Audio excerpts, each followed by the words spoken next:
Good evening, YouTube pipe community. Sorry for the shaky camera. I normally set the camera on the steering wheel so that it's a little more steady, but my car wants to vibrate right now, and so if I set it down, you get this background noise of the phone vibrating on the steering wheel, which is super frustrating.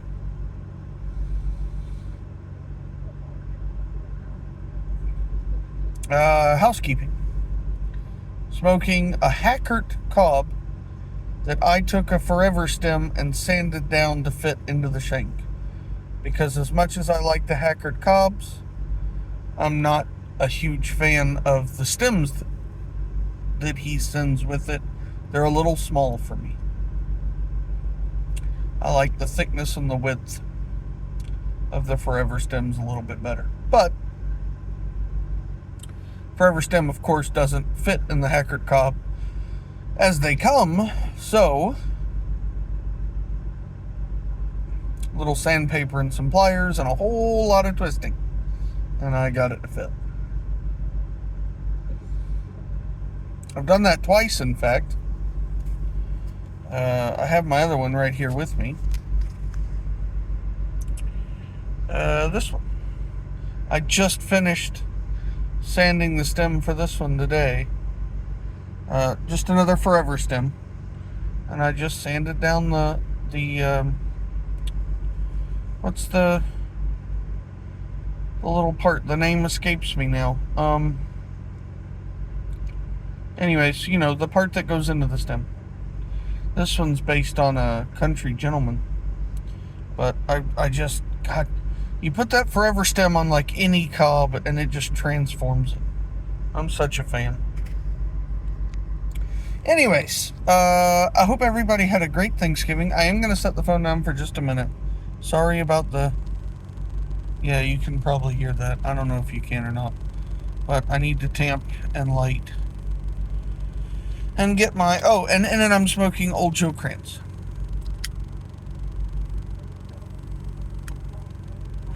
Thanks, Greg. So, why am I making a video? Well, number one, I hope everybody had a fantastic Thanksgiving. We went to my oldest brother's house. It was my parents, my oldest brother, his wife, his two kids, their wives, their kids, and me and another brother. I have 4 brothers. So 3 of us were together there. So it was nice. It was really good.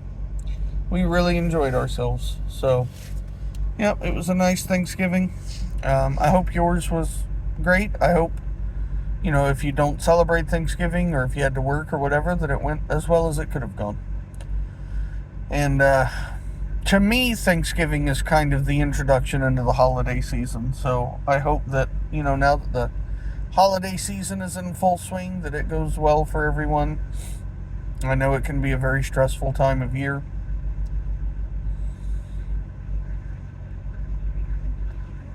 But I hope that stress is minimized for you. So, anyways, the other reason I'm making the video is a video response to Beans 316. Everybody knows Brian. If you've been smoking pipes and part of YouTube for more than 30 minutes and you don't know Beans 316, I'd be shocked. Brian Doran, he, in his most recent video,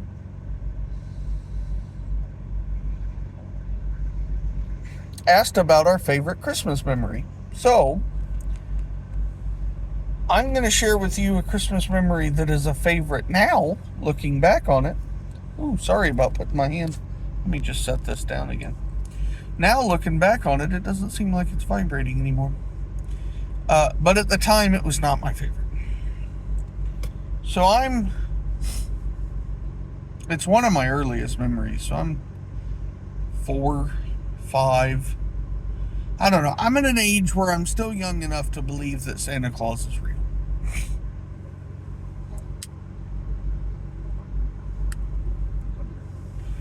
That's how old I am. So 30 plus years ago. And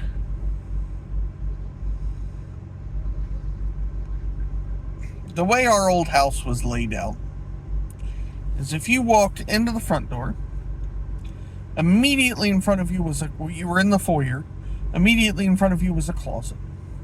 To the left of that were stairs that went up, a landing, 90 degrees to the right, and up again. And that's how you got upstairs in our house. And then to the left, at the bottom to the left of those stairs, was the entrance to our living room, which went from the front to the back of the house. If you go up the stairs, the first flight before the landing, and look to your left, of course there was a pole at the bottom of the steps and then a little bit, but it was open. You could see into the living room. You could see out into the living room. Of course, once you made that 90 and went up again, you couldn't. There was nothing.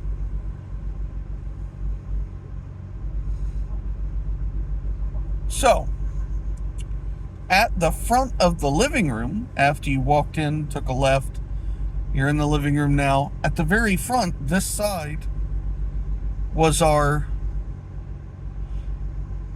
stone platform and a wood-burning stove. A really old, like 1800s wood-burning stove that we would have fires in during the wintertime. This is in Tennessee, so it didn't get super, super cold, but it got cold. It got chilly. And of course, the wood-burning stove, the Christmas tree always sat directly across from it, so I left my milk and cookies on top of the wood-burning stove. Unless there was an active fire going, obviously, then I didn't. But generally, left the milk and cookies on top of the wood-burning stove.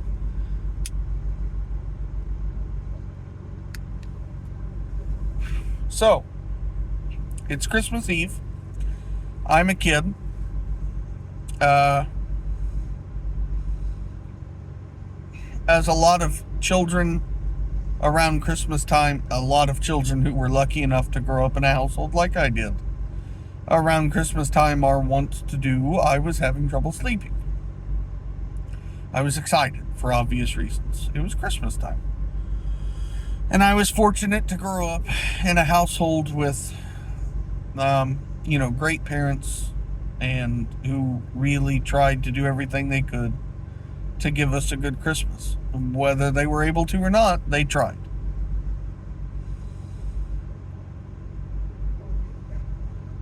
And because of that, I was very excited. I was always excited for Christmas. But I'm having trouble sleeping. Now, my bedroom was directly at the top of that second flight of stairs. You went across the little hallway, straight into my door. So I come out, and I'm not super loud about it because I know I'm not supposed to be up. And I'm like, I can't sleep, and I want to go downstairs and talk to everybody because they're still all awake. And when I say there, it's just mom, dad, and my older brother who I live with now. He's the next closest to me in age of our line of brothers. But I want to go down and talk to everybody because they're still up and awake.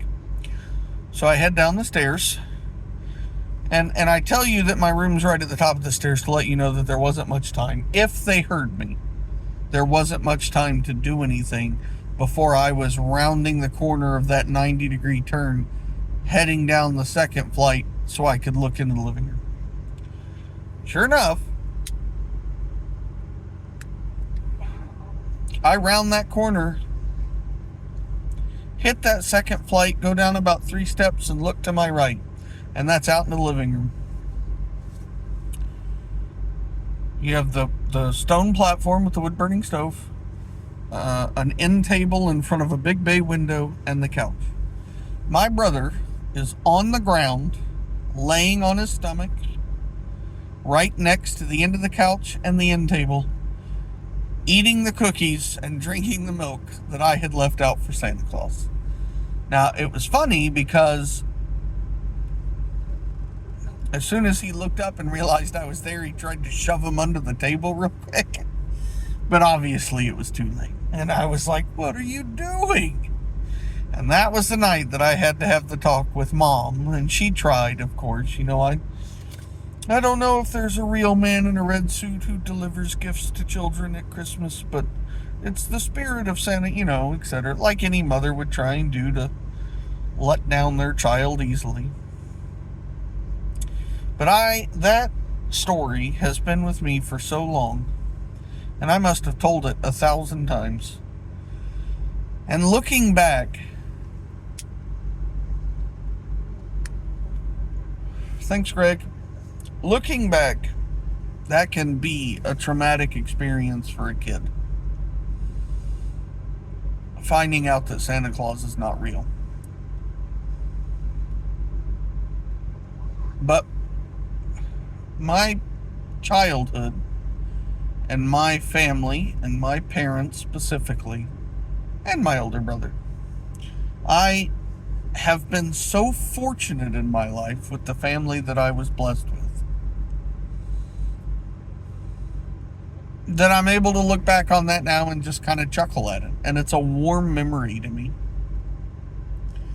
Just knowing how hard they always tried to make it special for me.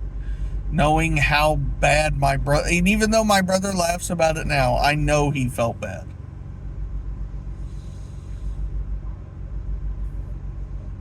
And that is hands down my favorite Christmas memory. So I wanted to share that with everybody. I hope that you all, again, have an excellent holiday season. Whatever holiday you celebrate, happy holidays. I hope you get to spend time with family or friends, or quality alone time, if that's what you prefer. Just doing whatever you want to do. And I hope it's as stress-free as it can be. I'm going to finish this bowl of Old Joe Krantz, or as a friend of mine on Instagram calls it, Old Man's Pants, because he's not a Burley fan. And, yeah, I will talk to you all next time. Have a great night. Have a great rest of your weekend.